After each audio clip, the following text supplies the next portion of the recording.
Lumière Kaboulo TV, Lumière Kaboulo TV, Lumière Kaboulo TV. Réflexion avec R9, Fabrice R9, Fabrice. Mobali Mateo, Balingaka, moi c'est Lolanga Ninyango, Nengosa Salanga Yeleki Makasi, Kaboulo TV, yo, Lumière Kaboulo, réflexion. Réflexion, double CD Fantomas, Mayo. Il est là, il a toujours. Il a s'abonner, chaîne les amoko. Ça c'est dit, ma beaucoup t'as on a s'abonner. Bon bio. Donc mon yango na YouTube tozawana. Moko gaga. Réflexion, trop bandela. Réflexion. Réflexion, lumière Kambolo. Yangwana. Balai qui est ça la biso bien.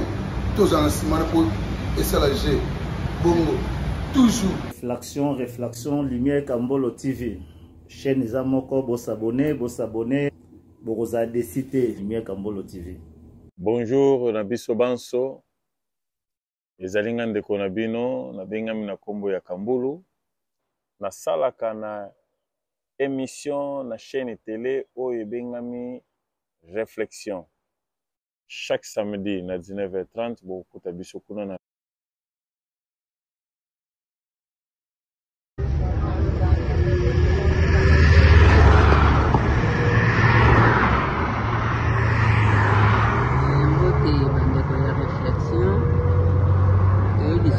paysage oyo na kati ya réflexion na biso awa eza na mboka Angola na kati ya capital oyo quartier ko babenga yango Trinta donc eza prince oyo ezokende na Trinta.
Platon na kati ya 30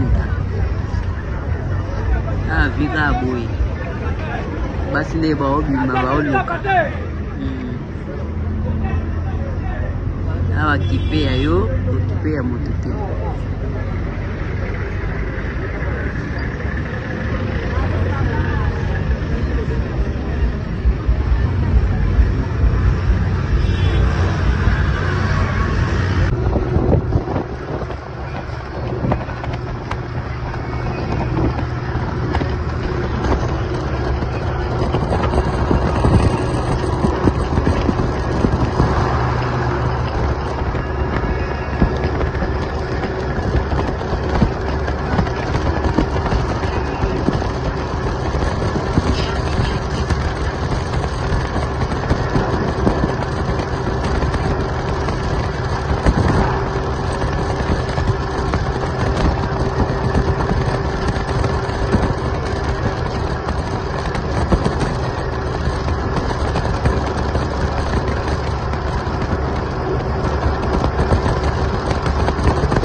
Continue kaka